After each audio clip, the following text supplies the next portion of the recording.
All right. Hi, everybody. Welcome back to another episode of Access Exceed. Very, very excited for this one. I'm Gearface, as always. I'm here to learn an Exceed character from an expert. And today I've got Bana here to teach me all about Ky, one of the sort of lead-off characters from Guilty Gear Strive, which is we found out recently is coming out, is shipping very soon, or is arriving very soon. Bana, thank you so much for being here. I'm so excited to be talking to you. Well, always good to be here, Gearface. I would say curb your enthusiasm a little bit. We're talking about Kai. He's very like I don't He's know, as interesting as white bread as a the lot of people would call it. the most vanilla person, the most vanilla character, the most vanilla fighter, maybe the most vanilla human being to ever do it. Yeah. I only play boring characters in Exceed, so I'm 100% ready to learn all about Oh, he's Kai. a man You after your own heart there. you have the unique opportunity to not only explain Ky Kiske to somebody, but to explain Ky Kiske to somebody who's genuinely super pumped to learn about him. Um, Well, you know what? You and this me both. th- this is the value I provide to this show is that I'm super excited about this boring character. And hopefully the Yeah, audience is too. He's actually really fun. We're kind of memeing a yeah. little. He's just You very, know, very straightforward. yeah. He's boring isn't quite the correct term for him. It's more just he's I guess, very standard. He's not doing anything too spicy, but Yeah. that sometimes you just want to play an honest game of Exceed, and you don't want to just I don't know attempt any sort of robbery or I don't know I, get robbed yourself. I guess is the best way to put it. Kai is like the default male character preset one from the character creator. Correct. You click that and Kai appears and you just go into the game and you're ready to go. Yeah, yeah, sometimes or some of us don't really like going through the character creator and Exactly. trying to like individualize everything. We'll just take whatever is handed to us. And for us Um, boring people, that Kai is here for us. yes, Kai is here, and Yeah.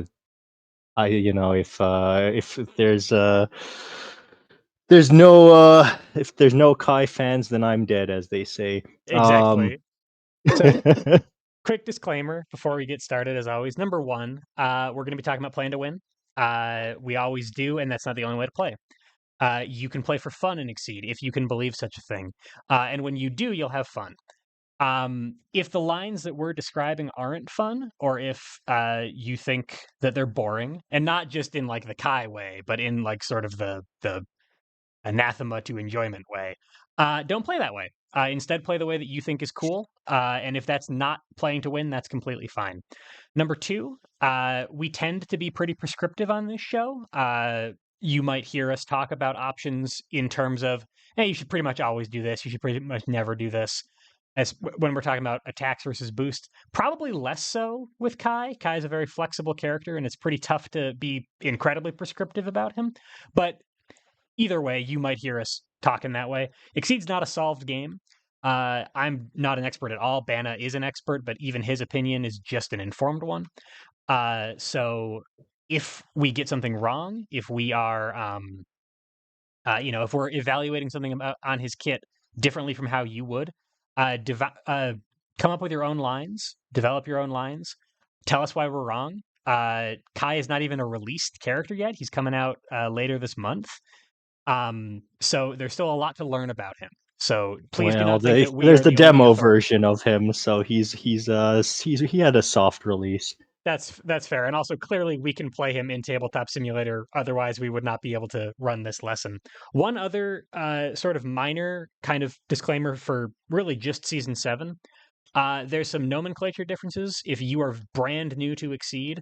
A couple of the normals, Dust and Slash, in previous seasons are called uh, Spike and Assault, respectively. And in fact, you might have just heard me call what we're talking about here season 7. That's also Guilty Gear Strive, the board game.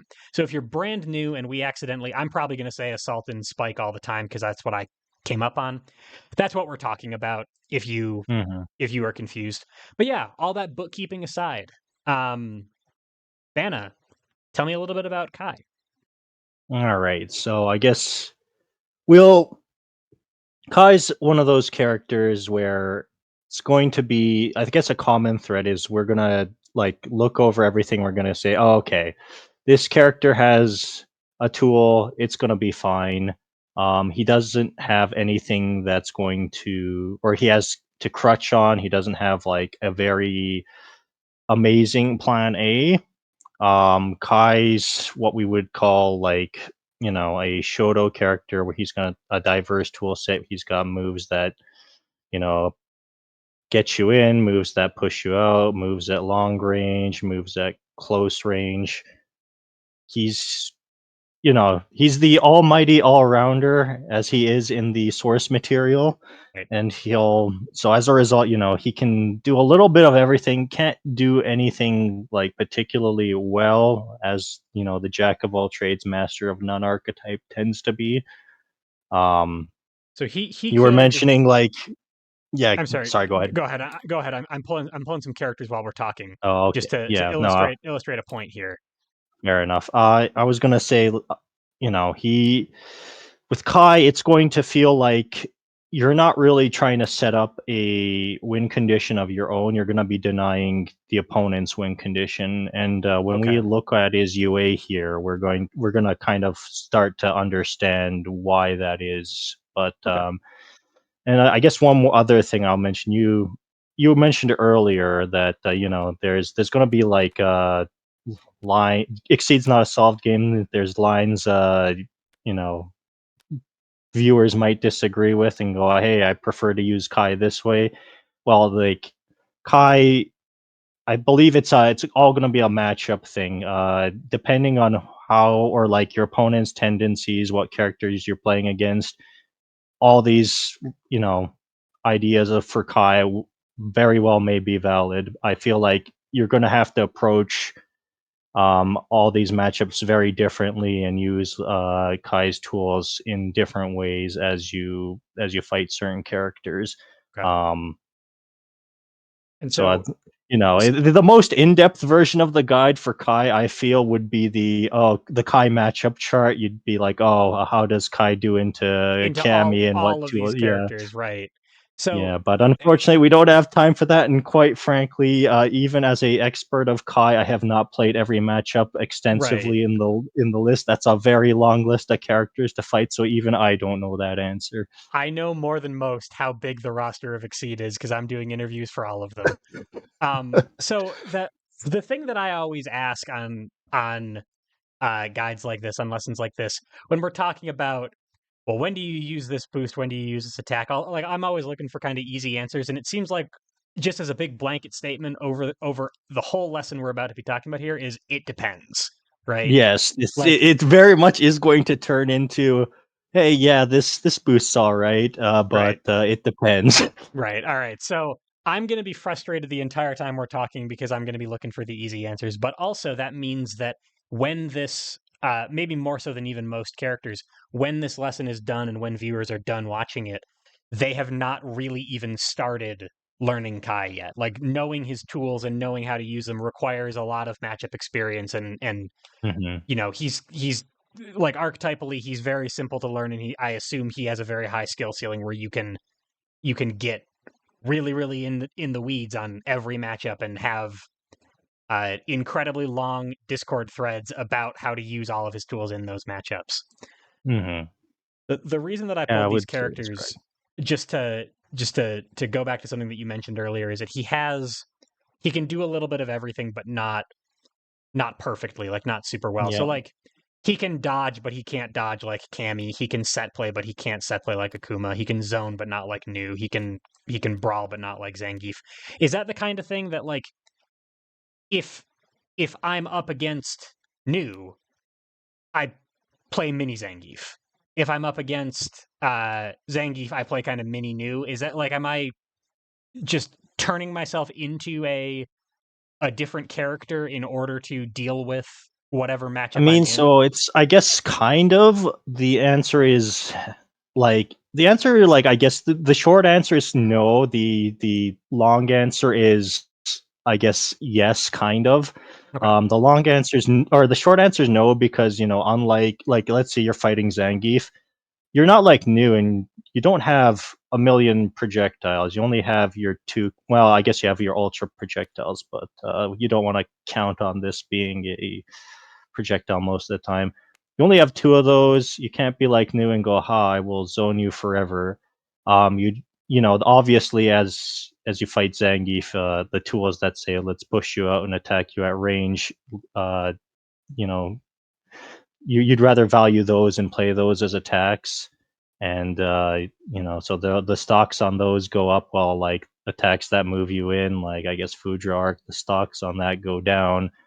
But like you still have to, you're still gonna have to use these tools. Like you can't just reshuffle and go, let's go through this again. You won't have enough damage. So Gotcha. So it's not like he completely reshapes himself in order to be what his opponent can't deal with. It's more like in his kit are things that give him a minor advantage over his opponent if he can use them right, and if he can maintain that advantage, he's probably going to win. I would say that's probably the best way to put it. Yes. Okay, cool. And these Like, guys can go I away then. guess, yeah, I guess we'll say with Zangief, like, yeah, this is an attack that pushes away. Here's the projectile. You'll want to use those a lot, but you will be forced to have to come in at some point, because you will run out of these tools, and you will have tools that get you in, and you will have to just surrender yourself to the idea that, okay, we won a few strikes with the things that beat Zangief. It's only fair, he gets to He have a gets turn he doing gets to his play thing, I he gets to guess. play too. Okay. Yeah, And yeah. the other part of this is that it's probably pretty tough to find like a bad matchup for Kai. Like a really serious like 1 out of 10 weakness for him. Like if he's pretty decent at everything, but he's not amazing at anything, he's also not terrible at anything. So is he kind of hard to exploit? Um, that's also a question of, it depends on, the character he's fighting. If you're if Kai has the ability to deny the opponent's win condition, like, that matchup is better for Kai. If the character is like so, I guess, redundant, so ignorant that they just go, you know what, it doesn't matter what Kai does, I'm just gonna keep moving towards my win condition, and then every turn I get closer, it gets a lot harder for Kai. Like, those would be his, I guess, bad matchups, is ones where he can't really do anything about the opponent's win condition. Okay. That makes sense. All right, let's if unless there's more about I mean normally we start out talking about his game plan, but Kai's game plan is Mhm. the inverse of whatever his opponent It's wants. So, Yeah. Usually it's gonna be that way. I mean, his kit's also kinda designed in a way that he doesn't have, like, a primary goal anyway, so most of the time it will be just anti-opponent strats, so that makes sense. Yeah, so alright. let's get into it then. Let's start with the character ability. Yeah. Yeah, we'll go over his UA, and this is one of the reasons why we would say he's got like, his strat is to be, whatever his opponent doesn't want him to be. Um, so he's got an ability that gives him a bonus whenever he uses the season mechanic of cancel. So if you boost with a cancelable thing and you pay your gauge, you can advance retreat one.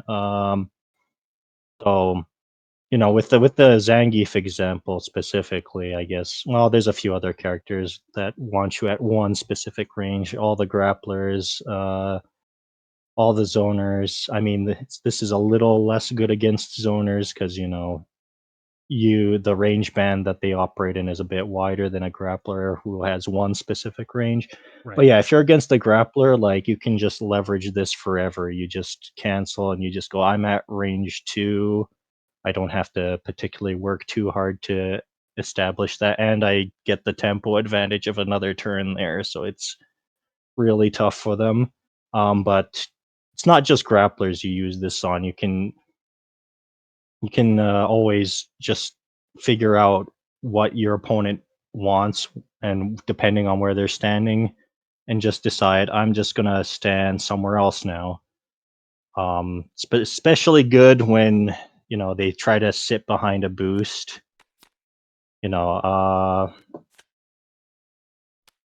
Let's see don't here. think sweeps. Yeah, badass isn't probably the best example, but let's rock's an all right one. They What try hang on. to. What if we pull here, what if we pull one of our older boosts here? What if we just grab Yeah, yeah. regular old fierce or Regular fierce. I mean, light. or Grab oh yeah, no, light as yeah, let's well. grab light. Those There you are go. those are Yeah. the good. That's Yeah. perfect.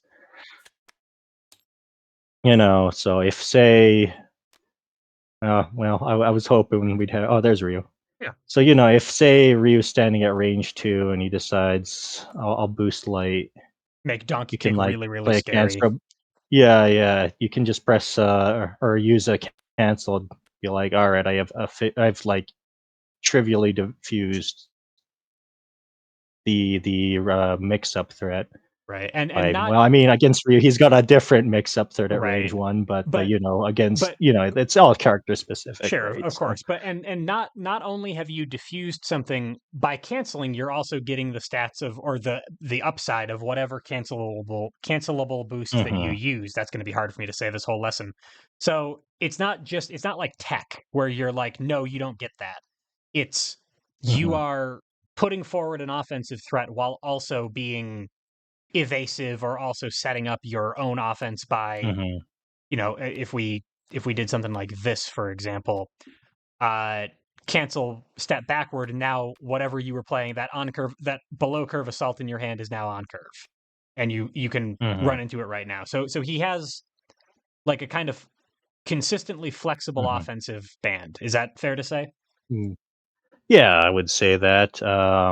You're saying like step back, like a better thing would be is like you're at range 3, opponents threatening assault spike, and you just go, no, it's not assault spike anymore. But Right, there's like this is like the floor of Kai is you're like dancing in and out of like what your opponent's threatening, and once again, like depending on what kind of cards they have, what the shape of your boost you're canceling with, and what threats you have live, like it's not just, hey, let's get out of whatever range I need. You can even threaten your own stuff as well. right. And so as we go through all of these boosts, we should probably return back to this character ability as kind of a blanket statement that Hmm. every one of these, as long as it's the first time in a turn that he is canceling, because you could do it as much as you have Yeah. gauge and boost to spend. Every one of these also says now advance or retreat 1 on them. Hmm. So we can evaluate them, based on that as we go. But also the normal boosts have them. So Hmm. I'm wondering, as we get into it, we can talk about them. But one thing that I just wanted to know is like, how does it interact with dash? So you would advance 3, cancel, and then you'd be able to move 1 more. Correct. Okay. So you get extra better positioning with dash. Like I find like the well, I mean, once again, this is all matchup dependent. So if that's what you need, you do it. If it's not what you need, you don't do it. That's all there is to it. Sure. Yeah. And so when we're talking about the use cases of these things, it's less like this is a strong play all the time, and more like Hmm. this is a strong play in situations where it's a strong play, and it's on you to find those Yeah. situations, and you have the flexibility Yeah. to do that. Hmm. I get you. Okay. Yeah. So you're if you need the extra move with dash, I mean, like the problem with dash is it's not run. You have to move 3. Right. Yeah. So You can't. sometimes you don't want to be at range 1 with Kai. You have a bit more control, so Right. that's always a bonus for him. He can also dash further than anyone else if he so long as you have gauge. So it's better against zoners. But Okay. we're really getting into the weeds of it. So. Oh, definitely. Yeah. And I'm just Mhm. the reason that I'm spending some time on this up at the front is that I just want to get a sense of like Mhm. uh whenever we talk about any of these boosts, normals included, that Yeah. positional ability is going to change how we evaluate it. But yeah, so Yep. sorry, please continue. Absolutely. All right. I mean, that's a bit of a brief overview of the UA. We might as well go over the Exceed just because it's related and it's only 2 gauge. Like you'll get it reasonably, but Sure. don't rush this Exceed. This Exceed is very matchup dependent. You see 2 and you go, "Ah, very cheap, I can just get it," right? Hold on, you have these cancels that require gauge, you have these ultras that are very expensive. Yeah, 4 gauge is Throwing away not 2 cheap. gauge for no reason is it hurts a lot more on Kai than it does a lot of other characters. You are very hungry for gauge, you have, like, plenty of ways to use it, so you always want and you usually want 1 gauge just around all the time, just as a fail-safe for when you have to use the ability to move into a range you need to. Right. Um, so, like, the the ability to draw 1 before you advance or retreat after a cancel, it's pretty alright. It's even very good in some matchups. Once again, it's up to you to find which matchups, you need this in. My hint for that is if your opponent's very aggressive and it's really hard to play your ultras because you're going to be on the back foot trying to disarm them all the time with your UA. You might want to be on this side of Kai just because canceling it. If you're getting the full value out of the cancel, like you will capitalize with like a strike that's the most amount of tempo you get for your buck. You get to move, you get to play your boost, and you get to hit the opponent. Um, but then that's 2 cards out of your hand, right? It's hard to keep that sort of pace up forever. Kai has Right. ways to mitigate it, but the Exceed mode's the best way to mitigate that because now you're replacing you're replacing the boost from a hand that you played to perform that cancel, so So lets you keep pace better when you're doing that. it gives you a tempo advantage, or at least it shores up a tempo disadvantage that you might have when your opponent is striking into you a lot and trying to push the pace. But this doesn't like turn him single-handedly into a rushdown character. He's not No, he's drawing cards, but that doesn't make him Gold Lewis or Giovanna or somebody. This is something that yeah, you it do doesn't. when the opponent makes you do it. I would say that's been my experience. Once again, there might be matchups where you do want to just exceed and pretend you're Giovanna for all I know. I have not found this matchup yet. Right. Usually I find if you want to be offensive, I guess you'd rather have your ultra, and this is more of a attempt to keep pace with an offensive opponent. But once again, if you're a player who knows how to leverage your cards very well, like this very much might be just a play style you can employ. Okay. That makes sense. But most of the time, it sounds like under your line of play at least, at the very least, we need to consider that he has all of these cancels to use. He has these expensive ultras. So uh, even though it's 2 gauge, it's definitely not free, and it's not. It's not free and it's not mandatory is how I think of it. That makes sense. And when we do it, there's no kicker on the succeed, so there's like a tempo loss. How important is that for Kai? The sense I get is that he is a character who's comfortable with a fairly slow paced game.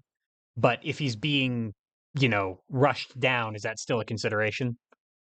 So it's gonna once again depend on the matchup. If it's like a rush down in a way where like he can trade just fine, you might not really even need to worry about trying to get your tempo back with this, and you can just like use the prepare action or something instead. This is more just so I would say in matchups where you really need to leverage the resource game. Like the thing about Rushdown is, they're striking a lot. They're gonna have to take a turn to, prepare or change cards to refresh their options. Right. And you want to like you don't want to be in the situation where like you're also refreshing your options while they're refreshing and just letting them get back into or start their game all over again.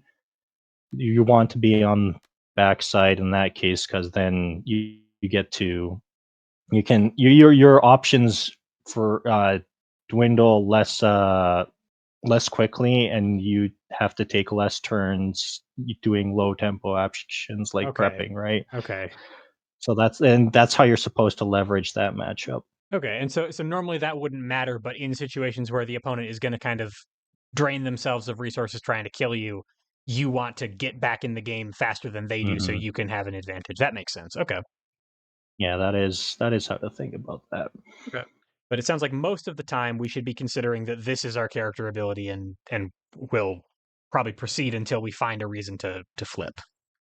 That's a good way to do it. I would say, if you're just starting out with Kai, yeah, just stay on front side as you learn the character, and once you like understand lines where it's oh, why am I losing to maybe not so Ryu, but the character you're fighting? Yeah. Is it because I'm running out of cards and I'm finding myself having to prepare, and then my opponent starts wailing on me while my shields are down? In that case, yeah, give your exceed mode a try, and you might find like your shields drain less quickly, and you can take advantage of that. Okay. That makes sense. All right. I guess we might as well move on to the his specials now. Sure. I was going to And mention another thing about his UA, but it makes sense to describe it in the context of like his attacks and his boosts here. okay. So we might as well just go through that real quick. Sounds good. We'll we'll just go with attacks. So he's got the Shoto kit. We've got a projectile. Whoops, that's upside down now. Got a projectile. We've got a fast dive. We've got a DP. We've got I guess Fujark counts as a Tatsu here. Yeah, it's pretty We have a Tatsu like. kick. Yeah, we've got a kick, so he's more in the Ryu sort of Shoto school than Ken, I would say. But Right, right. yeah, so we've got a diverse set of tools. You have tools that, as I said before, you have tools at long range, close range, things that push you out, so you can use your tools that your projectiles or like your dive likes to get back in. So there's going to be kind of like a bit of a flow with Kai. You're going to be kind of going in and out of ranges. So you just got to keep that in mind. There's no real optimal spot to stand, though. Once again, if you're starting with Kai, I guess the best ranges would be, I guess, 2 and 4-ish. Okay. You'll find that just because we have on his DP, it says, "Hey, you want to stand at range 2." Then you just have, this is a fast dive at range 4. This gives you a bonus at range 4. Oh yeah, I guess this is better at range 2 than it is at range 1. Dodges sweep when you're not in Yeah, the corner. yeah. I'm Okay. briefly going over this. I'll go into more Oh, depth of as we course. go along, but Yeah. I'm just saying like these tend to be optimal at those ranges. But if your opponent's better at range 2 than you are, you know what? You will take, yeah, like you're fighting Linne with her range dodge or whatever. Just yeah, in that case, you will play these at suboptimal points. Sure. I say suboptimal, but if they're more optimal against the opponent, it's actually optimal. But Right. Exceeds a two-player game, right? If you're talking about yeah, your tools in a vacuum, you're not actually considering what's going on. hmm And so just to when we're talking about Bana mentioned that Kai has like the standard Shoto toolkit. for people who are brand new, and I think that there's a possibility that for one of the flagship characters of the Guilty Gear season, we might be getting some Mhm. people who are a little bit more new. That's right. Um, just to be very brief about it, there's throughout the rest of Exceed, there have been several other characters of the Shoto archetype who have a similar shape of toolkit. So if you look Mhm. at Ryu and Ken, if you look at even Ragna and Jin to an extent, many of them have a projectile. They have a move that works differently if you advance past them versus if you close into them. They have a fast advancing move. They have a move that is above curve at the range it's supposed to be played at. They have a big, strong range Q option that gets really silly with boosts on it.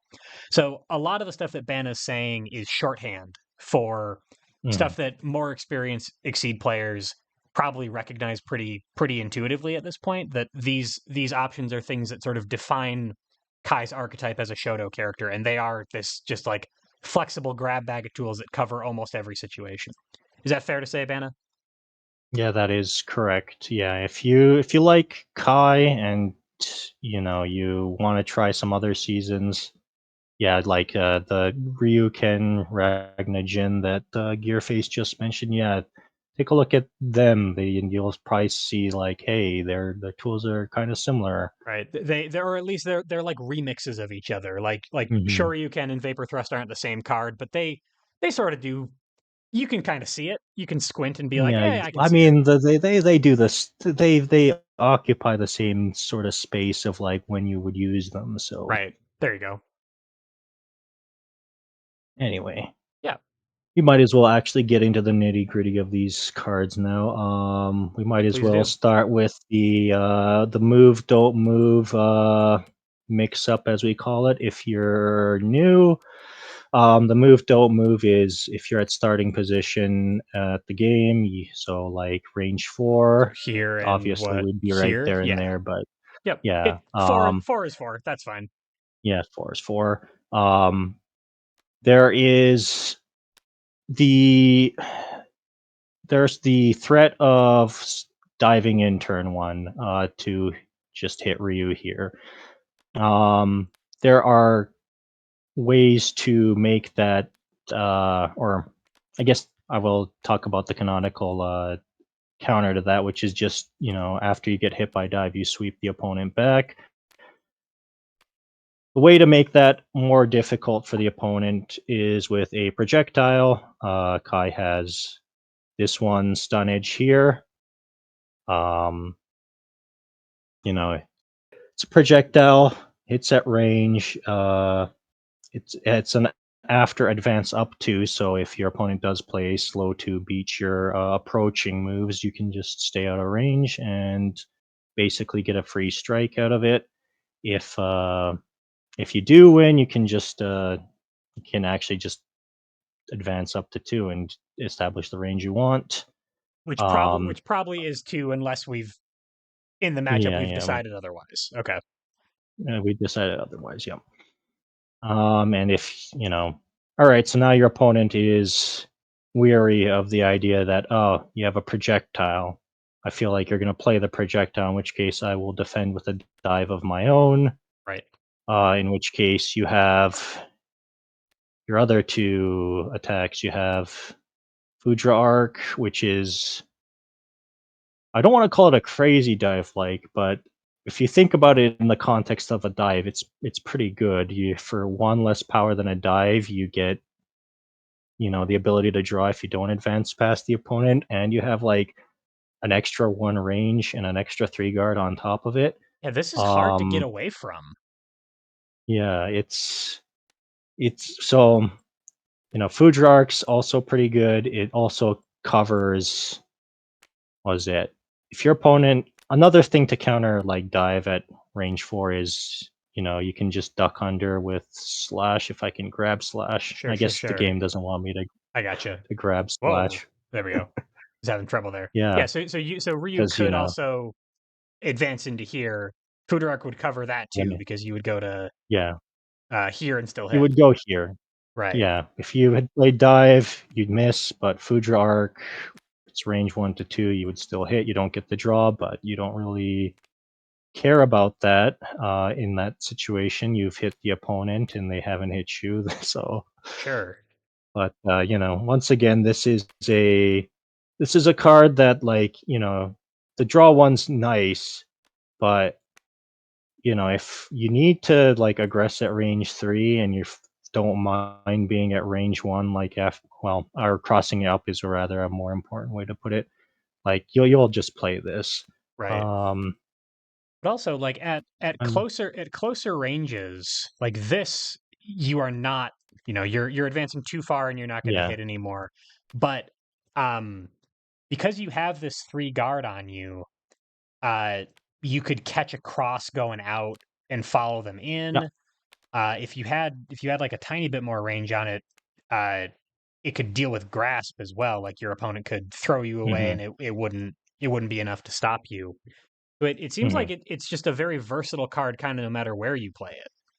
yeah, yeah. It's you can make it even more versatile once we back it up with a boost, which we will cover later. Okay, But yeah, like you were saying, like, even if you like if your opponent grasp, like, they would just place you in a spot where like you'd miss, but depending on like the situation, if you need to build space like that's on the opponent's turn, you could just play this without the intention to hit. I don't really do that sort right, of play often, but it's definitely a valid option.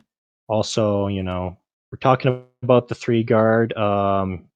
It's a good way to deal with fast projectiles. I know this isn't a fast projectile, but it's an all right example because it's 3 power. sure.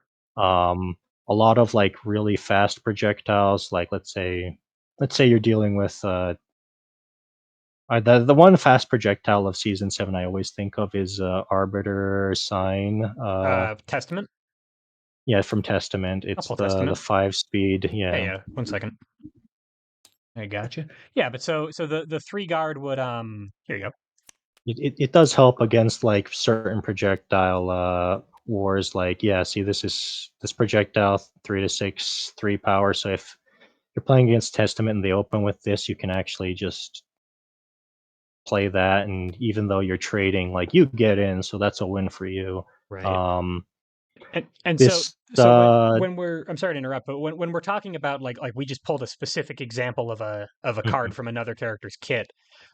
If I'm fighting an opponent who doesn't have a 3 damage projectile, this card is not useless, but it does take on like an additional role when I'm in a matchup with that kind of character. And it seems correct, like yeah, it seems like that's going to be true of basically everything we talk about and that's kind of what we mean when we say that it depends on the matchup. Like mhm, you can't necessarily cover every single card of every single character in the game, but odds are you're going to have something in your kit somewhere that gets mhm, better when they have a certain thing, and you'll be able to counter it by using that.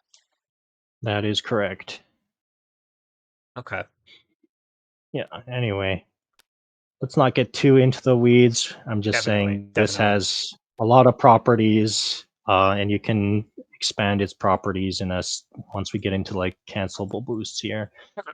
And then finally, the last side of, the range 4, we have our fast dive. This has, range. It's a range 4, 5 speed. Um, Keeps you at range 2 if you use it there, and if you actually do hit at range 2, you get a random discard. Whoops. So that's notable. Once again, depending on the matchup, you will use it as just an assault like, just a range 5 on curve assault like, if that's what you need. Right, so it seems like a running But theme otherwise, here it's not very, yeah. for all the cards that we've been talking about. At least for these two, we haven't actually talked about it for Stun Edge yet. When when they're not being played at the range where like the card in some cases the card like hit range 2 over in a vapor thrust range 2, it specifically tells you what range they're optimal to play Mhm. at. For the ones that we've talked about so far, at least, not playing them at that range is not a deal breaker. Like you could No. certainly do it and you'd be fine. but there is like Mhm. a sweet spot for them. Correct. That's so yeah, like if you're in a situation where getting to the sweet spot is great, like yeah, go for it. It's just one of those my point here is gonna be once again, Kai is going to usually play counter to the opponent. You going to these sweet spots is not Kai's wins conditions. Those are just nice little bonuses he gets Got and it. just little things to make, yeah, I guess it easier for someone new to pick up Kai to go, these are kind of like the situations I want to be in. Got it. Got it. But they are not they're not something you need to prioritize at all. Right. We'll go back to the projectile because I was getting lost in the weeds of the mix up aspect. I forgot to mention a property on this. Right. It also has the effect of a hit range 2 here. Um, so, it becomes a more powerful close range fireball like tool if you manage to hit it at this specific range. This is not an amazing like reward for like going for this risk. Like if you're playing this here, like you'd have a better reward with usually something like playing Spike. If your opponent plays a slow, I guess you gain advantage and you don't trade down, but well, you trade down a little bit, but not as hard. But Right. you could have just won the strike. And if your opponent thinks, oh, you're playing your own, dust or something, I'll defend with slash. You You lose know, anyway. you lose anyway. So Right. I guess this is something where like, I guess it catches yeah, go ahead. cross at the very least. But so like Yeah, you if you have a big scary range 2 threat, this can cover it the same way that like Foudre Arc could correct. cover a cross catch, but it's Hmm. not unbeatable at that range by any means, it seems like. Yeah, yeah. Yeah, I mean, Kai has a lot of ways to deal with cross, so like you're usually not counting on, oh, I'm gonna make the read that my opponent thinks I'm gonna play a mid speed cross out and I'll catch him with stunnage, and if it turns out they didn't, I'm gonna get the bonus. That kind of like pattern doesn't appear too often. Um, just because if you have a lot of ways to beat cross, like this card here will also beat cross, and we have Fujark, right? So Right. a lot of characters think twice about using cross against Kai. Also, doesn't help that if you have a projectile, crossing out becomes less good because let's say, oh, I'm gonna retreat, and if you're a character that doesn't have a fireball, then Kai goes, all right, I'll just shoot you with my fireball. Yeah, Thank that you. no problem. Or I'll use one of my many ways to advance in, like were just talking about. Yeah, yeah. Like all of those things can close back in on cross, and now your opponent's cornered.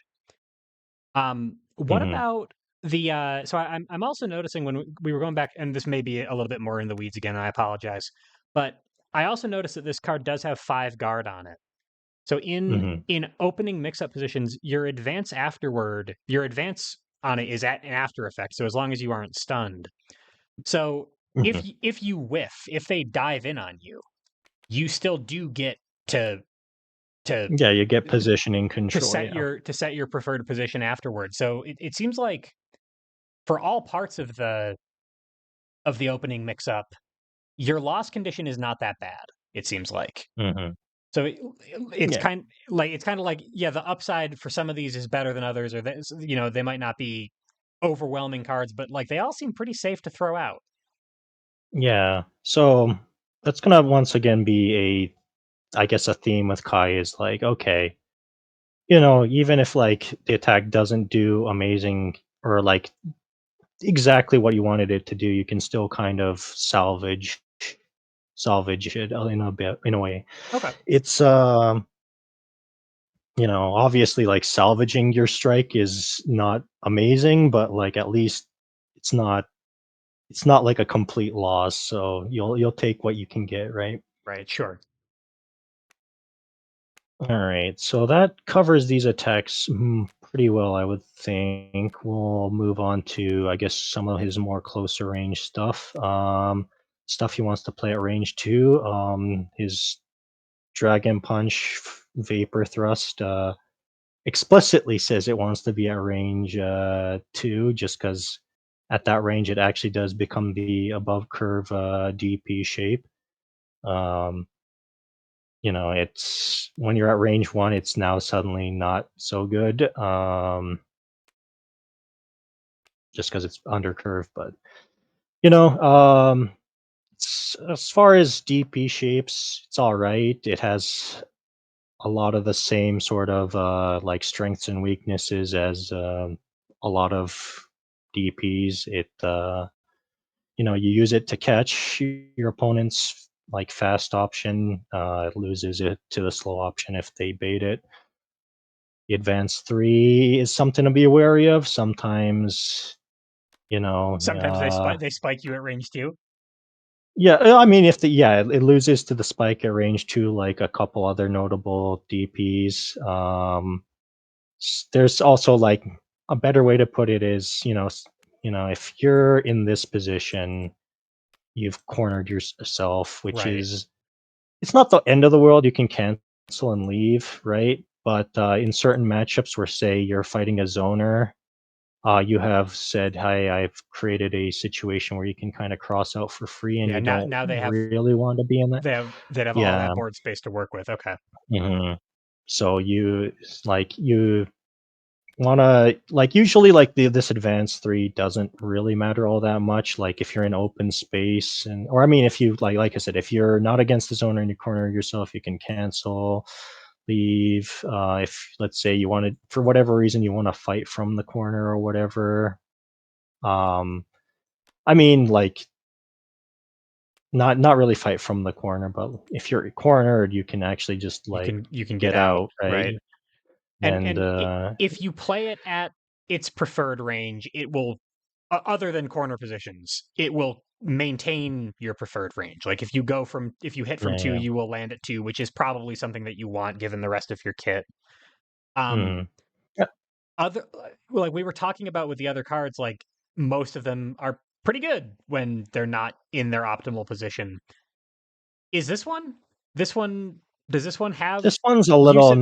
this one's not as much just because, like, it's all downside for not being in the optimal position, right? Right.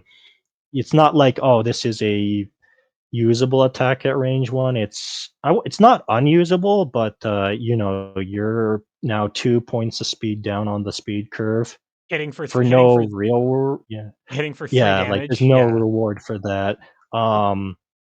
It's like, once again, it's not, like, unusable, like, if you think your opponent, is playing their slow and, you're in a situation where, you don't have cross or you just need to build space on the right. opponent's turn, like, yeah, sure, maybe you wanna go to range 3 and you'll take the trade, um, or But you if it trade down and but do that, but, like, at this point, we're looking for use cases, and it seems like the yeah, use case is literally printed on the card. It's a DP. We should probably just use it like a DP. yeah. Okay. You should just use it as a DP. So if your opponent is like not or if hell bent on making sure I'm not going to get hit by a DP, staying at range 1.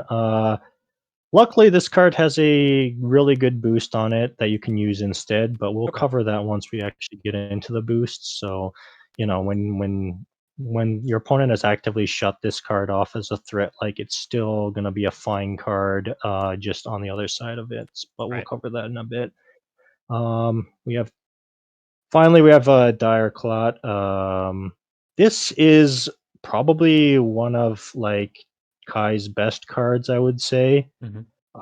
I just find that, you a lot of, matchups I find will or a good shorthand is how to determine if Kai has a good or bad or maybe good or bad's a little extreme, but I guess we'll say it that way. Does he have a good or bad matchup into this character? Uh, Look at Direct and go, "Do I actually wanna hit the opponent with Direct Clot?" So, if it's a zoner and you don't really wanna land Direct Oh, Clot you because and, you wouldn't want to push them away. yeah, you don't wanna push them away because then you've given them their win condition, Okay. but, you know, but against everyone else, like, this card's pretty good, like, "Oh, hey, look at the stats on that. It's, everything else we've been seeing was like, 4, 3 power. This one's a whopping 5. It's got 4 speed, 4 guards, so like it's really hard to contest it. That's pretty And safe, yeah. yeah, it's like really safe.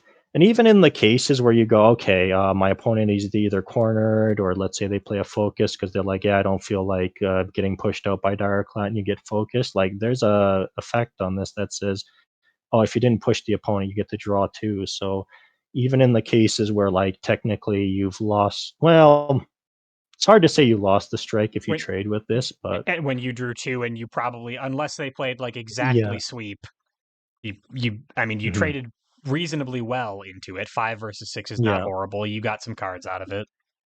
Um, exactly. okay.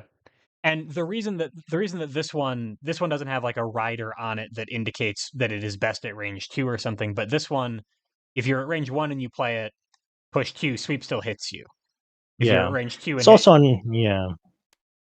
It's also just another case of, also, like, if you play it at range 1, it's riskier because if the opponent goes, "Oh, you know what? I think I'm gonna defend on curve," and they play their grasp, you get pushed out and you miss, right? right. Obviously, there's the risk of your opponent plays cross at range 2 because they just wanna defend on curve and you miss with dire clap, but, like, you are usually in a you're usually more happy to see the opponent defend with cross than they are with like grasp and they pushed you to range 3 because if they leave you have your like You ranged got options to keep lots of fighting. really safe, good ways to Yeah, chase them down, so you yeah, can keep your pressure up from there. Okay. yeah. So that's why you usually play this at range 2. But once again, if they don't have their grasps up and you just need to get some damage in, play it at range 1. Nothing's absolute with Kai is what we keep circling back to. Sure, that makes sense. I got Yeah. these. So, all right. Guess we'll move on to the ultras real quick. We'll start with, I guess, the his most rewarding ultra, Ride the Lightning. Um, if you just read this ultra, it's like, okay, yeah, that's a 4 gauge ultra. There are so It's many a del stats and numbers and effects. Yeah, it's like 8 delta, you have 2 armor, 6 power. Like the range band's really wide on this. It's got It hits 1 to like 5 inclusive, can't go over the yeah, opponent. yeah. And it's after you hit, like you get to go, you gain advantage, so it's your turn again if you played it on your turn, and you've usually pushed them out to like a mix-up range so you can keep offense going or at least, move into a range that you feel more secure in with a follow-up cancel. Like Right. this card just does so much. Um, if I had the ability to like make a million gauge, I'd play this all the time, but you're Kai and you have a thing that says, "Hey, spend your gauge before you can save it." And so like you can't just mash this, and this is not going to be your win condition. Once again, it's just a good tool and something you want to keep in mind. There's going to be matchups where you probably do want this, like you need a way to like really trade up and set up against certain opponents. But once again, if you're fighting someone who doesn't give you time, don't consider Just this as cancel a your lot. yeah. You'd rather just can't use the boost on this and cancel. But And also use your gauge um rather than build it up to yeah, 4. yeah, Okay. exactly. And so this seems like the times that you would be a little bit wary of playing it are at, like, 2 or 3 where Spike is Yeah. online, but You kinda usually you otherwise, wanna yeah, you wanna play this, like, further out where it's safer or, like, super range close 1 when up, your opponent close up when your opponent doesn't have, like, a command grab, right? get like, you wanna just make sure if you're going for this line that this succeeds. If it fails, like, you're down 4 gauge, it's game losing when Ride the Lightning fails. Um Yeah, that Yeah, that but that of is kind of course, you that is know, kind of the downside of a 4 gauge ultra is that you are investing a lot into it. yeah, yeah, one speed is means like your opponent, even if like I want to say they have a lot of counters, but it has more answers to it than you would think.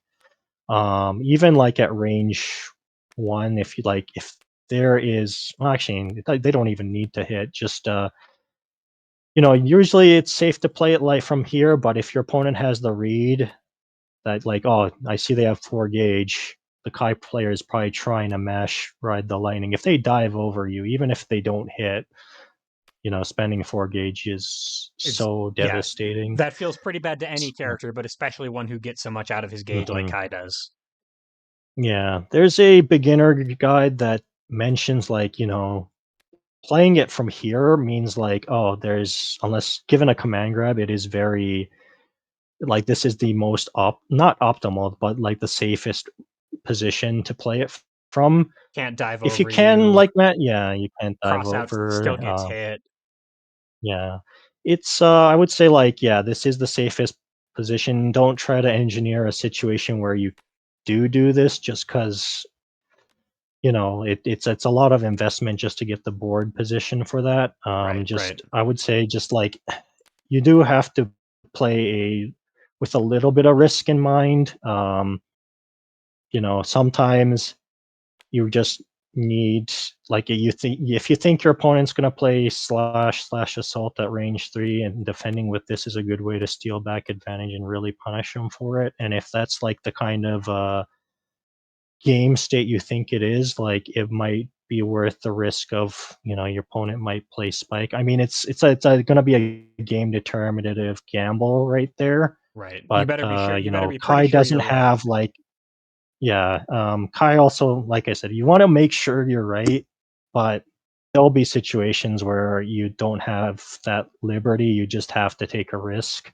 Right, You will have to take a couple risks with Kai just because, once again, you're anti opponent rather than setting up your own win con, which means, if it, I want to, if Ryu feels very incentivized, like if there's a sequence where if he assaults in and then hits me with his range one something, he's gonna win the game. Like you want to deter that.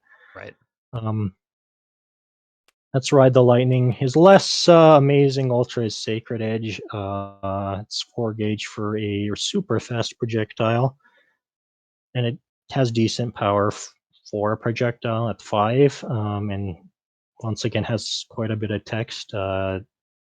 Close up the 4 gain advantage. So if you're in the fireball war, like this works pretty well. It's even just a good way, like if say you already spent your ride the lightnings for the boost or change cards or something, and you just want a way to whack the opponent, like this is also a decent way to do it. Usually people can't react to this and you get, you know, it's hit gain advantage, so you can set up whatever you want Pretty much afterwards. anything else in your hand, you can probably find a way to hit Yeah. with it with with the positioning. Yeah. Right. Yeah, so, like, I say, like, this one's a little more underwhelming, but it's still very good. Like, don't take it as like, "Ah, I wanna land go for this one all the time." No, this one's also really good. It In just comparatively, it has less stats and less text. It's less impressive looking, but is it even possible to say with any accuracy how frequently you find yourself going for the ultras at all versus going for mostly cancels? Like I know it going for is tough with Kai because you are being reactive to your yeah. opponent's game plan, but like percentage of games that you're even thinking about ultras versus just canceling through your gauge as you get it. Mhm. So I would say it's not really it's hard to call a percentage of games. What I find is more the matchup. Okay. Like, usually the matchup's gonna be I will so, like, for against Soul, I'm not thinking about the ultras, I'm thinking about exceeding, Oh, and, because he's gonna smash yeah, you he's gonna try and bully you until forever, you yep, die. Yeah. until you die, yeah, like, these aren't going to really save you, you'd rather just, exceed, cancel, try to do, like whatever you can to stop him from bullying you. Against anyone else where I'm not really exceeding, I will try to at least gain 4 gauge, like, it's not just because you can gain gauge on the opponent's turn as so long as you manage to trade or even win the strike on their turn. Right. So it's not like you'll all and once we go over the boost, Kai does have like ways to gain gauge, I guess passively. So it's not unreasonable to go. You know what? Once we reach the late game, I will have enough gauge to play at least one of these. Right. So usually I think to myself, all right, let's try to slowly accrue gauge, make sure I can get to one of these and either threaten it or at least try and play one of them. Right. Okay. And if the opponent is dead before you've been able to do that because you've been canceling well and you've won combat a few times and, Mhm, you have a good enough life lead that whiffing with one of these ultras would throw away a huge resource advantage. Maybe you don't even need them in the first place. mhm, yeah, Okay. exactly. Alright, so I guess that covers the attacks. Sorry, Gearface, could I just take a second? Yeah, go ahead. Yeah, sorry, I'll be right back, this shouldn't take long. All good, all good. I have no idea if this will stay in or not, but if Bana ever comes back and listens through this episode again, I hope people know. I hope he knows how much I appreciate his expertise on this. Kai is one of my favorite characters. Uh, this is just between you and me, though. Audience, don't tell him that I'm saying this. Uh, he can't know. It's our little secret.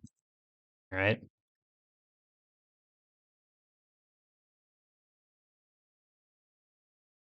That means you, Roger. You especially.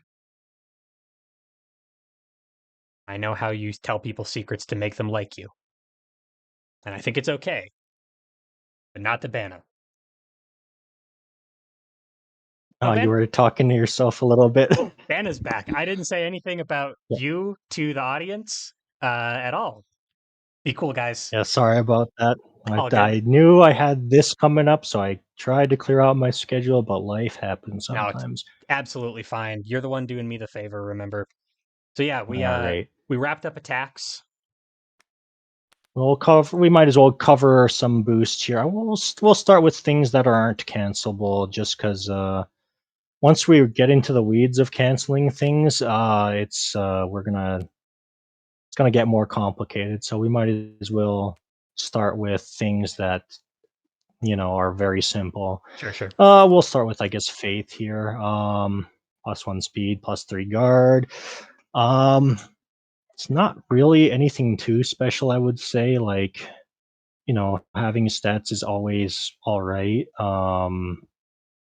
And plus three guards like a weird number. It's usually not like if you usually don't want to graph this on something that has no guard, just because like the magic number is usually 4. Right. 3 doesn't really help you. But this does have speed, so it actually does kind of help you a little bit. You can, if you're trying to like beat your opponent's fast thing, like you can use the speed and then like try to get over like kind of the slash assault mix up, You're right. or stat line. Like if you outspeed this, but like obviously this doesn't really like help in the normals matchup just because you're usually not beating cross with like you either outspeed cross or you like get or try to cover the range for it rather than Right. guarding and trading just And because you're usually out. and like But your dedicated cross yeah, catchers already have the guard that they need to catch cross mhm, yeah, or the speed that they need to yeah, catch cross in Vapor Thrust's case. So yeah, that is not super helpful. yeah. So it's not helpful there. This is more just an example of like what kind of stat lines you're looking at. Right, Like right. you could put this on your slash, and if they do have like a 6 speed, 3 power move that isn't quite crossed, like okay, yeah, now you can actually trade with this stat while still beating like a speed 5 of their own or something.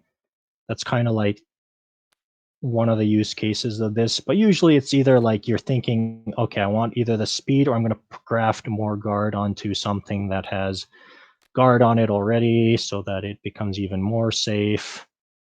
Like, say, it's hard to say you want to defend against slash with this because this will move over. But once Right. again, as just a conceptual thing, maybe your opponent is a zoner and they boosted power on their fast fireball, so you're like wary of actually defending with this because there's the possibility of stun and being stunned out.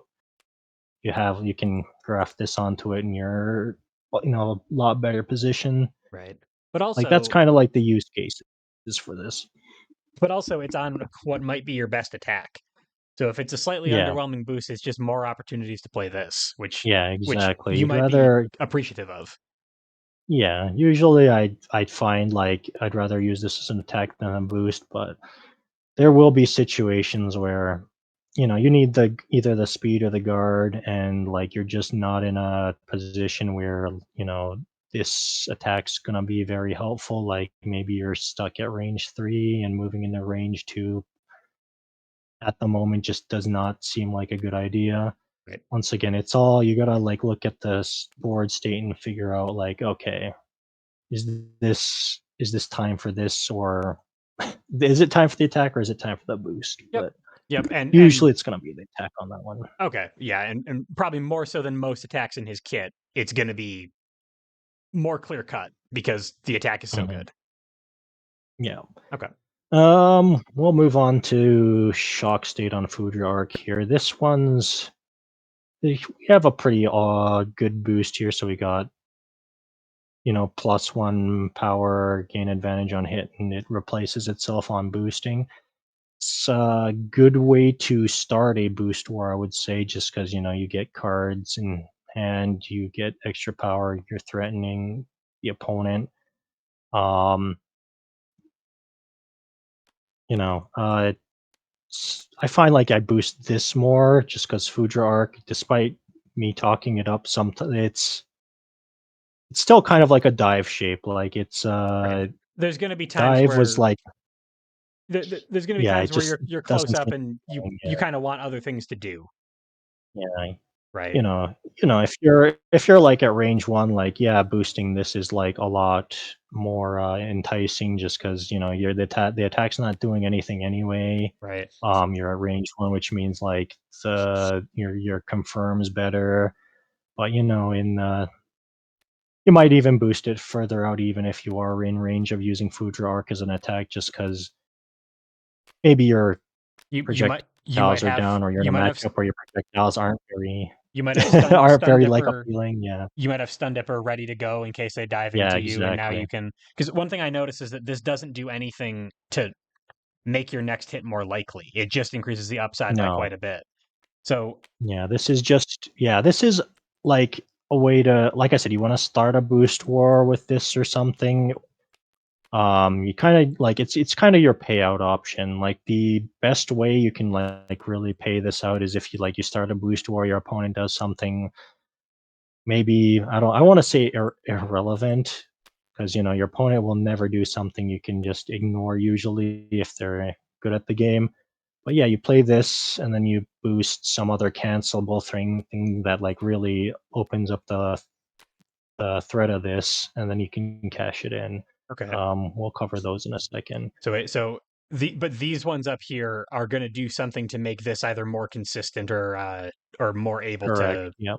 to be threatening more consistently, and then you get your upside. Hmm. Okay, that makes sense. Yeah. But Correct. because you're getting advantage out of it, because you haven't made it any more consistent to get it, your opponent might just punch you.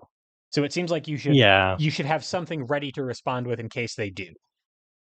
Correct. Yeah. Like if at range 4, you might want to have stun dipper.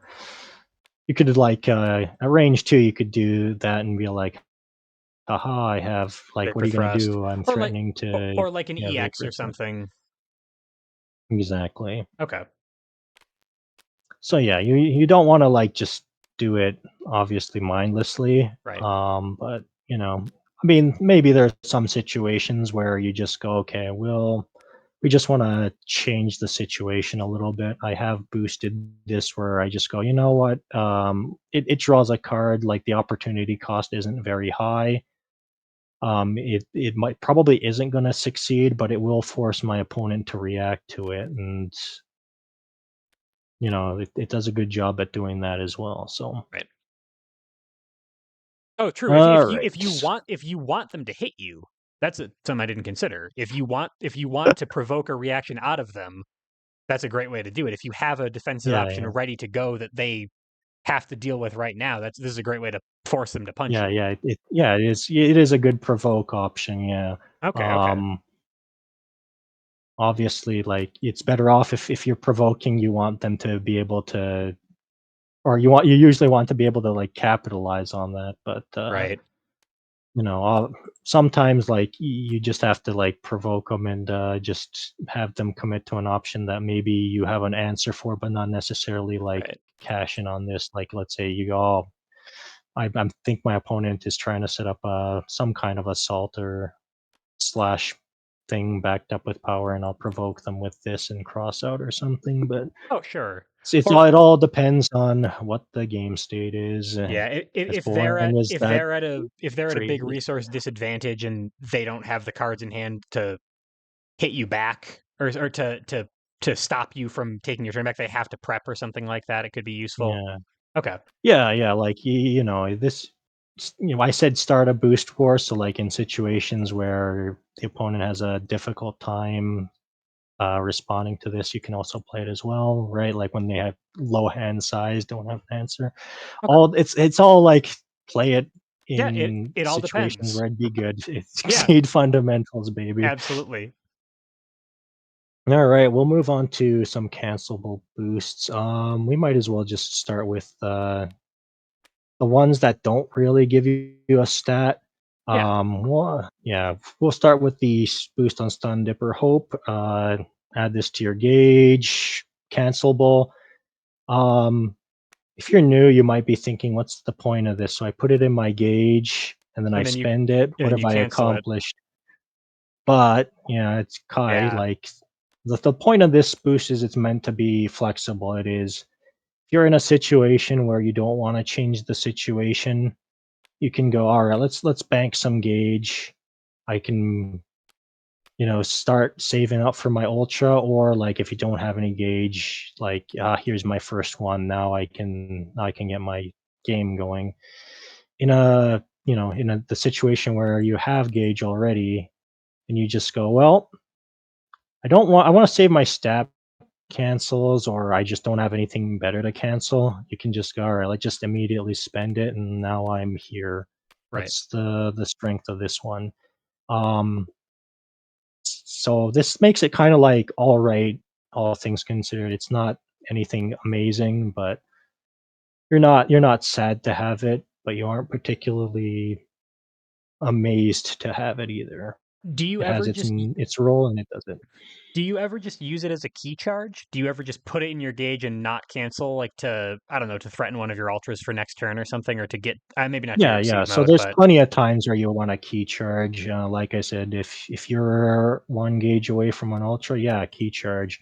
If say your opponent is playing the season 7 game of, all right, I'm gonna like boost Let's Rock, and I'm gonna really threaten like gaining a bunch all gauge turn one, and you go, I really don't want to play that kind of game. You can just key charge and go, all right, I've got my game plan started. I don't have to risk a bad attack to get the first gauge. okay. Do stuff like that. Yeah, like you don't want to mindlessly key charge just because this is an above curve attack. It has its uses, and if you just key charge it all the time, like, okay, now I've used one of my options I can threaten just for extra gauge, and Right. sometimes you need that because this is you're a season 7 character, but in other matchups you'd rather have the fast dive. So I just keep saying it's sometimes. Oh It's yeah, not all the time. It's some but of the the, time. but those are the use cases, and with a character as Yep. flexible as Kai, there's probably not much more we can do than that. Hmm. Yeah, I would say that. Anyway, I guess that mostly covers Hope. We might as well cover Roar the Spark. It's another, I would say, kind of like all right boosts. It's got the draw two with the cancel. Um, yeah, this is either you cancel it or you use this as force. You don't never like just boost this because there's no point. You might as well just change cards at Just that point change because you're cards, getting the right? same economy. The point of this is you wanna use your cancel to, use your ability to move around Right. while also, like, replacing the cards that you were going to be spending, right? Like I said, one of the things about Kai is if you're in a situation where you just gotta constantly cancel, you're running out of hand, this helps, mitigate that. That's Right. the And idea.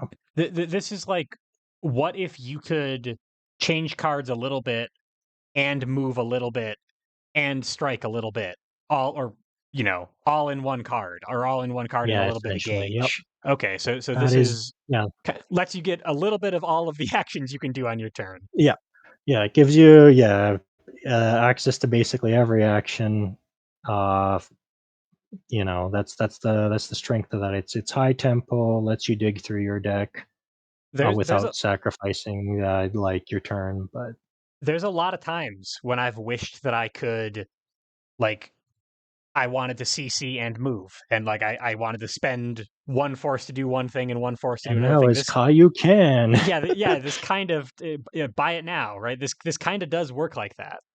Buy it now for the low, low price of 1 gauge. Of one gauge and an ultra. Yeah. I mean, you were spending that ultra anyway, so True, true, true. Okay, that makes alright. So, sense. these don't really, like, change a lot of dynamics, but they're there as utility, so we Right, might as well go into finally the stat boosts here. I mentioned earlier about, like, if you're in a situation where Vapor Thrust just doesn't seem to wanna come up, like, you boost it, and, this is one of your best boosts, I would say, +1 speed, hit gain advantage. Um,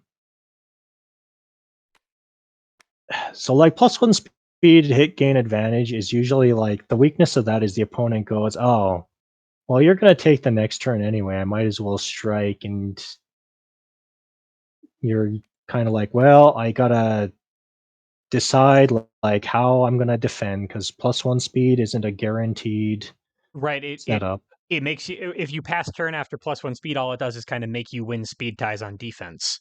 But Yeah, win it speed. Yeah, so like you have to like call out whether like do I want to win the speed tie? Do I risk something? It's a little bit awkward. Obviously, it's better than nothing, but it's still awkward. right, But now with 1 gauge, you just go, yeah, no, I will. I am at like the full advantage. I'm probably going to hit you with something that's going to be very difficult for you to respond. And because I'm gaining the advantage, I'm going to continue to either threaten you or, you know, prep and refresh the options that I just spent there. Like, this right. is very good. And Like, in the in the meantime, you're moving to the perfect range for whatever attack yeah, it is that you're threatening, and it's exactly. more Yeah. consistent. It could be you've made a mid speed a little bit tougher to get out of the way of. You've made an EX totally unavoidable. There's tons of applications for this, it seems Yeah, like. exactly. There's so many. If you're in like, oh, my opponents insist on hugging me at range one. Well, you thought you were safe from a mix-up, think again. Yeah, And it's a lot scarier than the usual one because you have speed backing it up now. yeah. Plus one Um, speed into dire clay, into cross, into yeah, Diraclat's like, yeah, whatever like you want to do. really good with that. I mean, Diraclat like tends to pair very well with all his boosts. Okay, We'll go into that. So, but yeah, like you can do that. It's just really good in general. One of your best ones. we'll save the ultra for last. We have another +1 speed cancelable boost. This one's like significantly worse than this one, but it's still cancelable speed on a character that goes, "Hey, I can immediately and create a mix-up situation," or I don't know, in a situation where opponents stacked a bunch of speed, maybe you could just move in Sure. and say, "Nah, it's fine," but Or whatever. or The even whole just point is even just get to where you would normally be on curve and now yeah, you're above curve. yeah, exactly, like, more speed, um, you can kinda ignore the rest of that text, the after if your opponent's done draw 1, like, it's I usually ignore it. Sometimes you're pleasantly surprised, and you go, "Hey, I actually Right. stunned you. I get a card," but And like that's not really the point of this card. You'd rather just go, "Oh, it's speed. I'm where I need to be, and I'm threatening something. We're right. responding And appropriately." if you wanted to compare the two directly also between Holy Orders and Be Just or Be Dead, um, with the advantage you could just prep. And Yeah, exactly. that's So more cards than you would get out of Be Just or Be Dead if you stunned them. yeah, yeah, exactly. I I get it. That makes Yeah, sense. but, not all boosts are equal, and that's fine. Sure. You still appreciate having this. And if you I guess if you desperately need Vapor Thrust in the matchup, you get quite a bit of the benefit of Holy Orders on this boost just from the +1 cancelable Mhm. speed, and you get to keep your Yeah, Vapor Thrust. yeah, that is true. Guess we'll move on to his ultra, +1 range, +1 power cancelable. This is really good. Once again, you can also pair it with Diraclat and then be like, "Aha, here's a range 3 Diraclat. Now I'm safe from focus," Yeah, and, safe from it focus, becomes even easier to hit somebody into the corner from farther away, just way more yeah, flexible all around. yep, no, it pairs very well with that, but, it's having +1 range on anything's kinda good, Yeah, so it's all your not something pretty like much you really all your normals get better. mhm. Yeah, all your normals get better. It's just a really good boost. It's also like one of those boosts that's just so good that you don't even need to like cancel it. You can just play it, and it will usually provoke a response of some kind. Right. Um, I mean, usually I find like when you play something like this, like unless you're like in the situation where you can cancel and the opponent can't respond, like everyone's going to try and make sure like, oh, I'm gonna try and disarm that, and like you can create some new mix-up opportunities from it. The most common thing I always find is like, oh, like I boosted this, they're range 2, your opponent goes, okay, well, I could go to range 1 and diffuse the range, but Kai Right. then can has the ability to like cancel and like threaten like range 2 grasp anyway. Right. So they usually just go, okay, well, maybe I can just bait out like the range 2 grasp here and they'll like focus you at range 2. And I just go, okay, I guess I'll defend with dust and just whack you. And Right.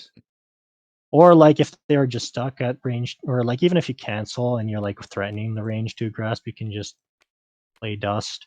I had like this works surprisingly so often that it's like one of the most paired like boost and attack situations I've used as this character. So I'm not saying it'll Thunderseal work on everyone, but like it works surprisingly well. Thunderseal no cancel into defensive dust.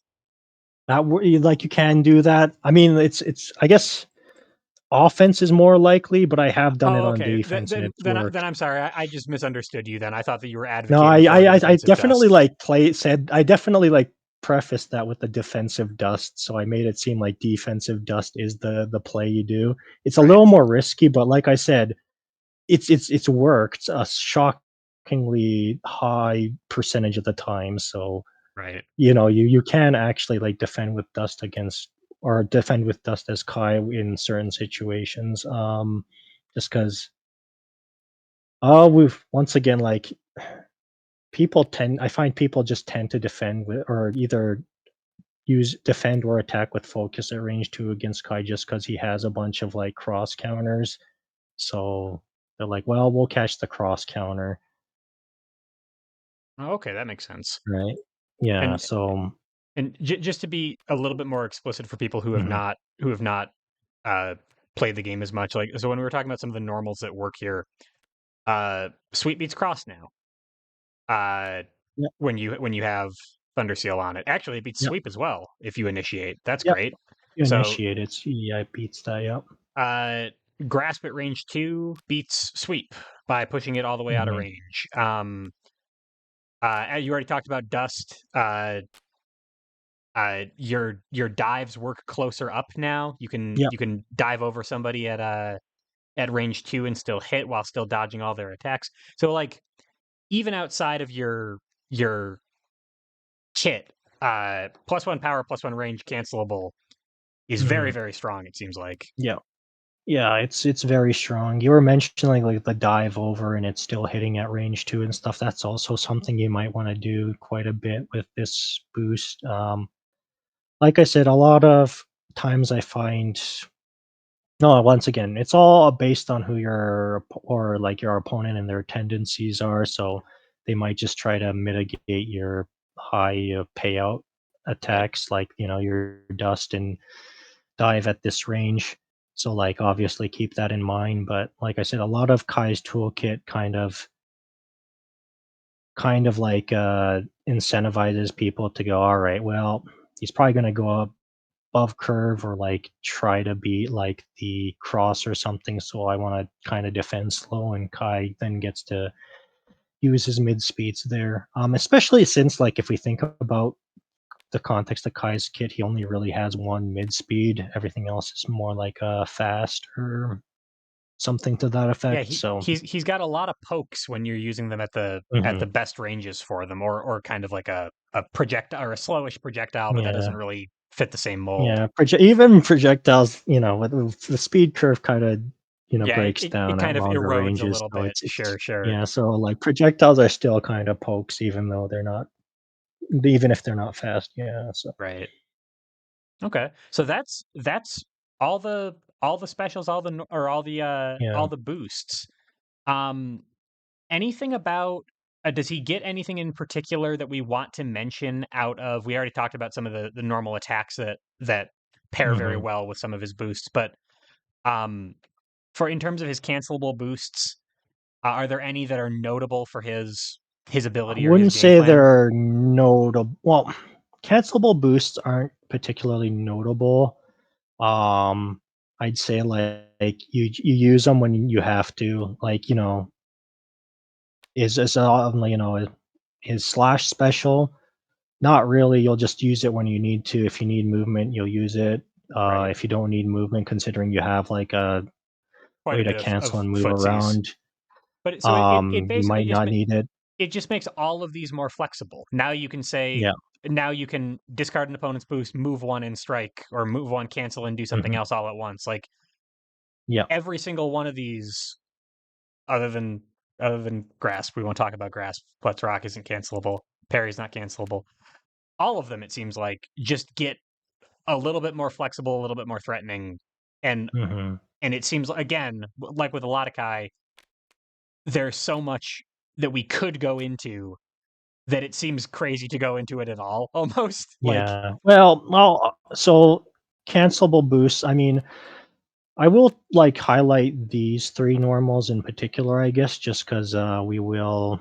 They are like a bit of an exception. Like when it comes to like the fast stuff, Kai has fast stuff. Like oh, sure. you have a thing that can act as a assault if need be, so it's not like you like need to value this highly. You have a DP, so like your fast options you don't have to value as highly. Right. Grasp is a little bit lower on that just because you don't have like a fast range one, so you might need that. But like yeah, you look at your stuff and you go, okay, you have some stuff with some guard, but they're not really like good guardy slow moves. They're more like you'd rather They're like treat they're them as mid speeds. they're like safe mid speeds. They're not there for when Yeah, your opponent already has +1 yeah, power and is trying to hit you with something big. yeah. Yeah, exactly. So like you go, okay, well, I don't really have slows, so like these become more valuable as attacks. But once again, you might need scramble. You usually don't need badass as much just because you have cancelable speed everywhere. So usually Mm. you'd rather play this as an attack. And you do have like power in your kit, so it's not like you need. I mean, extra power is still like appreciated on Kai, Yeah, but if you can find a way, like, if you can find a way to hit an important breakpoint or something, if like mhm, you're really afraid of your opponent's sweep and you can muscle your way up to 7 power on something with a badass cancel, that's kind of yeah. always useful. Mhm. I would yeah, that's I mean, just both halves of sweep are just really good against or with everyone, I would say, so, Sure. like, use both halves if you c or whenever it's appropriate. I usually find myself playing sweep more than badass because once again, like I said, power is appreciated, but, like, if we look at Kai's kit innately, it's hard to hit break points, because you have a 5 here, like okay, like maybe you're in a situation where you want to break sweep because the opponent's in the corner. Like one badass doesn't get you there. Right. You need. It would take like EX Thunder Seal Dire Clay or something like Hmm. that. And if you've got all of Yeah, the component parts for that, then do it probably, but that's pretty rare. yeah. The opponent's not just gonna let you go. Oh, let me assemble all my components. Right, right, Um, I will talk about Dust. I guess is like one of the notable like exceptions on like this kit. Like you can kind of be flexible with this. Dust. You look at the I want the extra guard or like the gauge that this provides you from passing after you like boost guard. It's very tempting to do that. And in some cases, yeah, like you do need the guard or like you just need a way to like provoke a response or get gauge and then, sometimes boosting faultless is correct. But the more I play Kai, the more I go, why did I lose this game? Oh, it's because I boosted faultless instead of keeping my instead of the threat of dust right. up. Because like once again, as I mentioned like earlier with like the way the boost game was going, I was like, okay, Kai, I have like a fast thing. I have like yeah, you've got a fast DP at range too. I've got a kick. Um, like these are kind of like the main things that are getting like threatened when Kai's at range too. Or yeah, and like the way you beat that is like with focus, right? Right. You don't push that out. I mean, like Kai's not completely unhappy, trading into focus with this, but He'd rather it's win not it's not clean like a with yeah, Direclett, he'd rather yeah. win clean just because, as we said, not all these aren't like he doesn't have really slows. Trading is not Kai's specialty. He'd rather Right. win clean. And So if damage is he's not really his trading damage isn't really his yeah, specialty either. He's probably yeah, going to be yeah. trading down a lot. Yeah, either like when he trades, it's usually gonna be trading down. So you can't afford to trade down forever. You need to find spots where you win clean. Right. And if your opponent is sitting on their focuses all the time, like it becomes really hard to do that.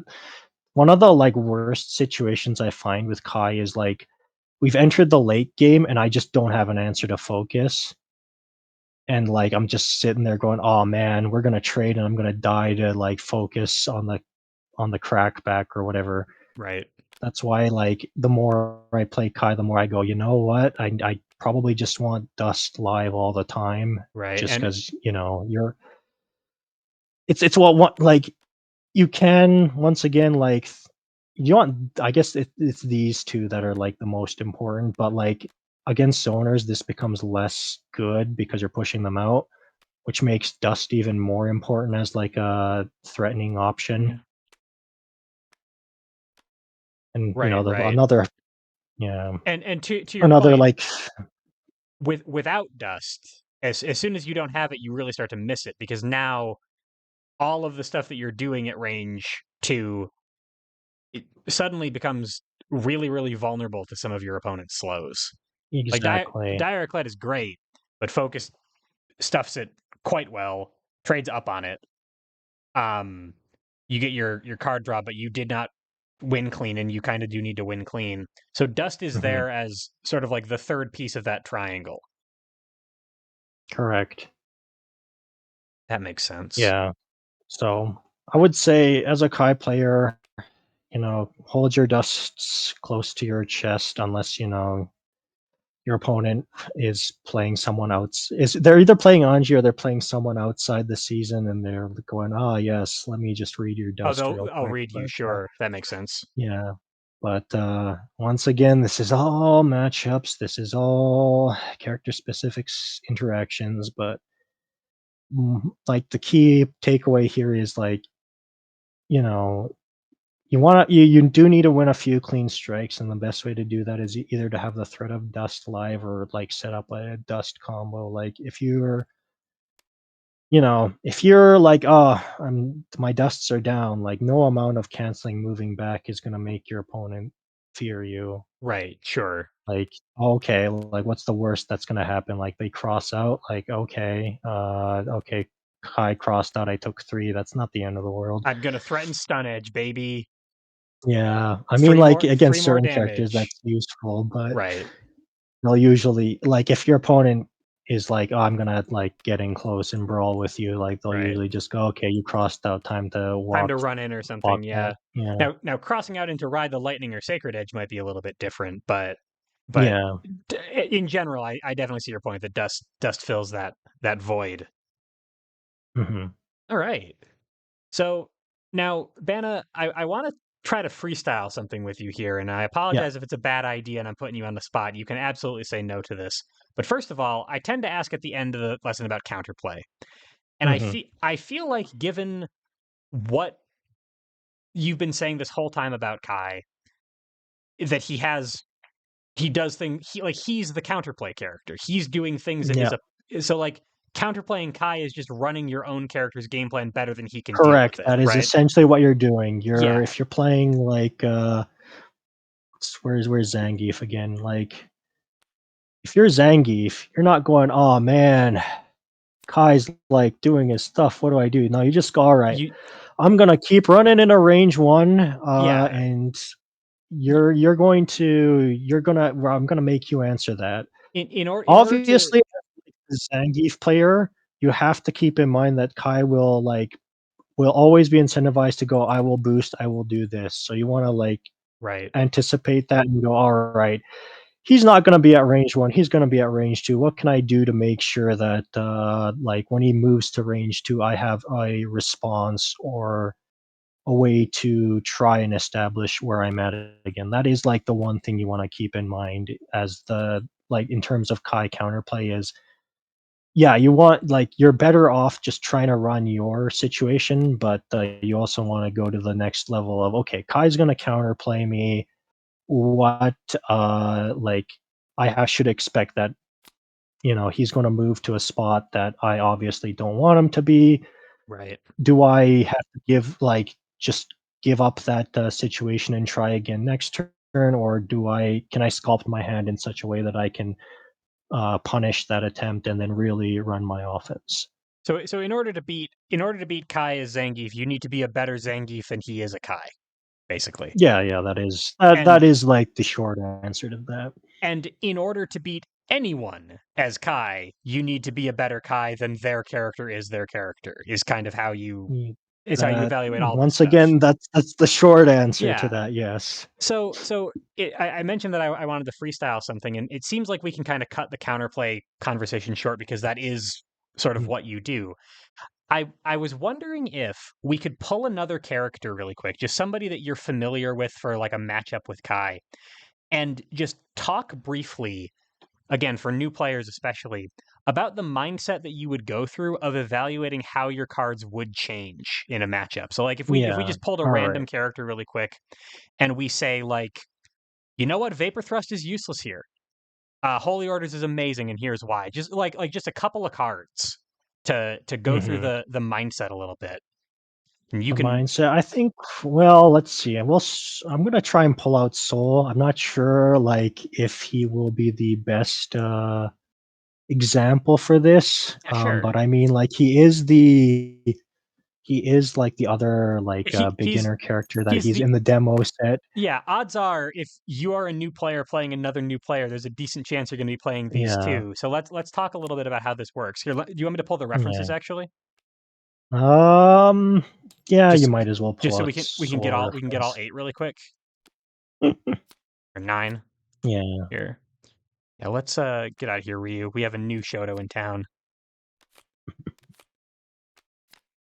got the new school, cooler Shoto. Absolutely. This is the new I beginner mean, matchup. Guilty Gear is still an old game, but compared to Street Fighter, easy Yeah, spring chicken. So, absolutely. um, anyway, so like when we're approaching, like, let's say the Soul matchup here, Soul's got like what I would call like just two phases. He's gonna be like, all right, we're gonna like build the gauge so that I have my abilities on, and then we're just gonna like bash you. We're gonna kill you. Right. So like, how does that like change things? So for Kai, like, okay, Soul's gonna try and aggress into me. As I mentioned earlier in one of those, or when we're talking about exceed mode, this is a matchup where I do want the exceed mode. I want to just because, like, what was it? Soul, like, his flow is gonna be all right. I'm going to spend a bunch. I have to probably take a few turns off to prepare, unless he manages to get a few of his cancels that like refill his hand that he has. But for the most part, it's gonna be like, okay, because I want to kill you, I'm gonna boost power. Well, actually, no, that one refills his hand. Boost power, hit you. That's two cards spent in hand. Uh, do it maybe one more time. I'm gonna have to take a turn to just make sure I have options again. So you want to take advantage of the fact that Soul is going to have that play pattern. So, if you're on exceed mode, it means like when you're doing the counter Soul strat, like you don't have to take as many turns off as Soul. This is why you want to be on this side as Kai, because he's like Soul is also like threatening to just murder you on his own strike. Right. There's fewer opportunities for you to like get gauge on his turn, so getting to 4 gauge is a lot harder. It's probably why you don't want to rely on these as much. Though if you can get like 4 gauge, you can actually shut down some of Soul's offense a little bit. Like just because this is 8 defenses, Yeah, it's hard for Soul to super crush super that. hard to stop. But Yeah, otherwise you've got some great boosts now that we're kind of yeah, deprioritizing our ultras. We're going for these mhm, instead, maybe. So that's one example of yeah, how the cards change. yeah. So we're looking at Soul's aside from his like DP ultra, like his speed kind of caps out at 5.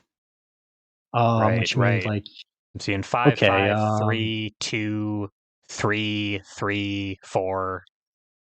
yeah, speed's capping out at 5. Kind of wants to be like at either range 3, where it's like optimal to throw slash gun flame. Um, range 4, he has a way to get in. So like usually you'll be like, okay, well 3, 4 is like he's kind of safe-ish. Because you can't really threaten the where's my projectile? Doesn't matter. Oh, I got you. Sent here. Oh, it's not here. Yeah, like I could throw that, but he has an answer to it. So instead of like range 4-ish, I probably want to be like more like at range 5. Once again, range 2, just because if he's capping out at 5 speed, it means, I can play my cross. I can threaten to like stuff any offense attempt with the DP here. I mean, good soul will like understand that yes, my Kai's going to stand at range 2 and try to stuff my option. So he will usually try to either bait DP or like just try to get it out of your hand with like a parry or something. Or So just guard through it with one of his other with yeah, he's got a couple of yeah, things that's what that I mean by baiting bait. is Sure, like sure. yeah, if you're gonna like you guard through and do that. So um I would say like a better so even though I say like you can stuff Soul. Like I usually find it's better to play the boost speed, gain advantage side of this boost, just because Soul, he's speed sensitive. If you boost speed, it gets harder for him. And if you're taking turns, it means Soul's not. It's not his turn to use his cancel and hit you real hard. Okay. So like a lot of your like gain advantage cards, that's say like hey, plus or gain advantage on this boost. If you can set up Foudre Arc, like Foudre Arc's also a really good example like of probably boost this more than you do attack with it into soul, just because you are threatening advantage, so you can run your game on soul's turn and he can't respond with his ability. Right. And like if you're using it as an attack, it's like, well, I'm gonna either be like at range one or well, I guess at range from range 5 to 2, it's like kind of okay, but that's kind of telegraphed. So Soul could play a slow and defend, and you've given them gauge. So, but yeah, like usually you're coming in, and Soul's gonna thank you for doing that because hey, you're now standing where Soul can hit you, right? So it's better to go. Okay, I'm gonna draw cards, and then if Soul's like in a situation where you can't respond to this immediately, you can either like you cancel, run a mix, or just cash in on this, gain your advantage. And like I said, every time you're striking into him because he has to cancel to use his ability, you're not You're actually not getting threatened by his you're extra not giving him power. his turn. So like something like this, for example, like Dire Clay is your awesome great mid speed card, and it's pretty Mhm. safe because it's 4 guard. Against Yeah. Soul, when Soul is attacking you, 4 guard is not safe at all Yeah, because it's not safe. You don't he's defend with this. yeah, he's hitting you for 8. Um, Yeah. but on offense, you can still use this card and you can deal Yep. with that. Against another character like I don't know who can get power on defense easily, like Fight or like Happy Chaos or somebody like that. Mhm. Basically, any character that Reggie plays, um, you might not have access to quite as much safety out of this card as you might be used to in another matchup. So like are Yeah, those the that's kind of correct. are those the kinds of considerations that you're making when you're evaluating a matchup? Is you're like, all right, well, Yeah. he has a good answer to this card, so I can't really do that anymore, or something like that. Yeah, Okay, yeah. That is kinda like how I'm thinking about it. Yeah, like, this is good on offense against Soul, not so much on defense unless you're making the read that I don't know, like, you're making the hard read that, yeah, Soul's playing, like, a slow here because he's worried that you're gonna stuff him with DP or something, right? right, right. Um, and, depending on the opponent, you might want to make that read, but, I tend to play on the safe side, so I have not done that against a Soul player. That makes sense. But just in general, and that is kind of all I wanted out of this section is just an Mhm. example of like uh the way that Kai's cards change during a matchup. So from this one in particular, it's like ultras are probably deprioritized in favor of their boosts. You Mm. might be crutching a little bit harder on your advantage chaining cards more than you would in other matchups to deny him his turn. Yeah. Like just so whenever as if new players watching this, go pick out the deck of the character that's giving you trouble and do this and just mash cards together and see what happens and try and figure out what is Mm. what is good in your kit and what you can shut down in their kit by, careful applications of your cards. And then do it. And if you're wrong, that's a way to learn, right? Okay, so Yeah. when you are brand new, all of your assumptions about what these cards do and what your opponent is good for, what they're good at, might be totally wrong, and that's fine. Be wrong and then note how you were wrong and then learn from it later. And if you want to learn faster, maybe you watch the episode of my show about the character that you're having trouble with, because that'll make you Mm. better at Kai as well, because he's a matchup dependent character. But it seems like that is the process, right? Is you try and figure out what you can do to stop your opponent, and then you refine it over time and you develop a better sense of it through Mhm. experience. Yeah. One thing I guess I'll mention is, I mean, it's difficult. Well, I mean, it's not difficult for me to say. It's more like the last person who should be saying it because I'm not a very risky player. Like Kai is gonna be in situations where like you was it Gearface was mentioning like look at the card interaction, see what you can do. Sometimes you're not gonna find a clean answer with Kai. Mhm. And so sometimes you're just gonna have to take a risk and just hedge your bets and think to yourself, okay, well, I'm playing like the example with like Dire Cloud on defense. Against Soul, it's usually not correct to like defend with this just because it doesn't have enough guard to usually withstand like the layer one Soul of just I'm gonna boost power and hit you with a fast attack. But Right. if you're in the situation where yeah, like you just got off to a bad start against Soul, you're down, and it really looks like Soul's playing like getting in your head. He's like understanding. Oh, I'm gonna like have to play something to try and prevent Soul from, or no, but the Soul player's like playing against your ability to stuff him by like I don't know, playing his focus range one so that you can't. Well, focus is a bad example here because Direct doesn't do it, but like he's playing his slows so that your DP's not doing anything. Yeah, you might want to defend with that. And this is just an example. Like it's not. I'm talking more generally in terms of character kits. You might find, oh, this kit really does feel like it kind of beats up on Kai a little bit, and it might be the case, but because you have options, so long as you're trying to mix it up a little bit, you can like force the opponent to make a or commit to a wrong answer, and you can still win.